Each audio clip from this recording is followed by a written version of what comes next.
夜話你睇你啊，食得幾狼狽，你得我啊，好似3日未食過飯咁，同你出嚟都失禮人啊！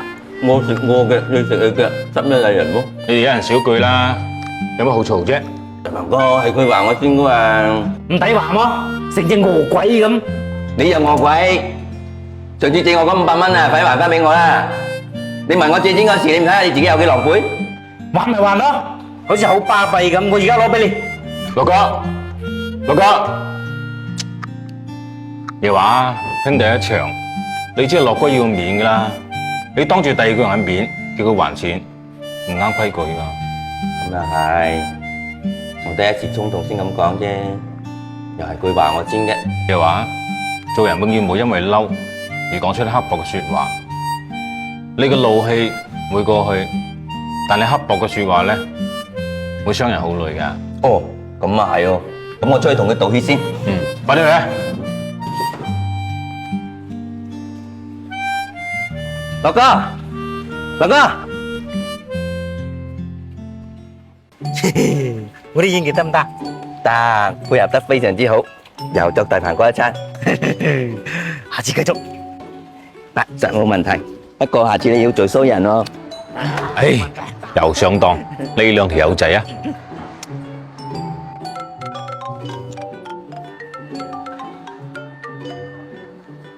喂，哦，咁嘅情況啊，咁啊見面先傾咯。好。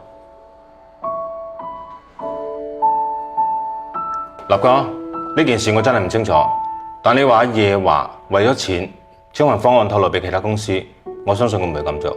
大鵬哥，方案呢係你公司幫我做嘅，跟而家其他公司用到相同嘅方案做到呢單生意，你呢我係信得過嘅，但夜華呢我都唔信佢啦。我唔會咁做，我相信夜華都唔會咁做。我同我夜華咁多年兄弟，我了解佢。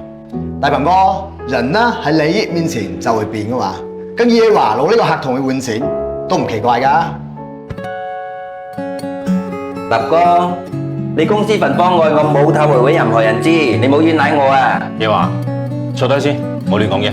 哦，咁唔係你透露，其他公司點會知道呢個方案呢？連報價都係一樣嘅。咁我點知啊？咁既然係咁，報警處理咯。有冇必要啊？係咯，立哥，搞清楚情況先啦。做咩啊？新開啊？依依，報警。立哥，怕唔使搞到報警啩？做咩唔報喎？一定要報。立哥，合作咁耐，我嘅為人你知道嘅，大家嘅合作關係亦都係朋友關係，冇必要撕爛塊面啦。我呢個人呢，做好簡單嘅，但係我最討厭人哋揾我笨嘅。我信得過你，我信唔過佢啊！你唔信夜華，但我信。既然係咁，只能夠報警啦。依依，報警。立哥，做咩啫？報警啦！立哥，我覺得嗰份方案可能係我唔小心透露咗出去啊！啊？嗰日我同個舊同事食飯，佢攞咗我份方案嚟睇啊！我唔知佢會咁做㗎。做咩做嘢咁唔小心嘅？呢啲嘢可以俾人睇嘅咩？大鵬哥，唔好意思啊，誤會啊。立哥，唔緊要啦，事情搞清楚咪好咯。但係咧，你要同我夜華道歉。阿夜華哥，唔好意思啊，誤會咗你添。唔緊要啦，真相大白就得啦。你信唔信我唔緊要啊，大鵬哥信我得啦。我梗係信你啦，兄弟嘛。阿大鵬哥、夜華哥，真係唔好意思啊，一場誤會，會表歉意啦。今晚我請大家食飯。立哥，飯就唔使啦。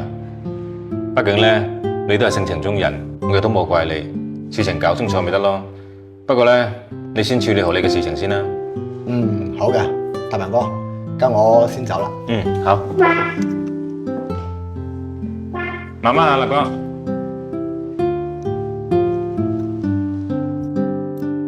大鵬哥，多謝你。多謝佢咩啫？多謝你信任我啦。正所謂一言一行可辨人品，一朝一夕可見人心。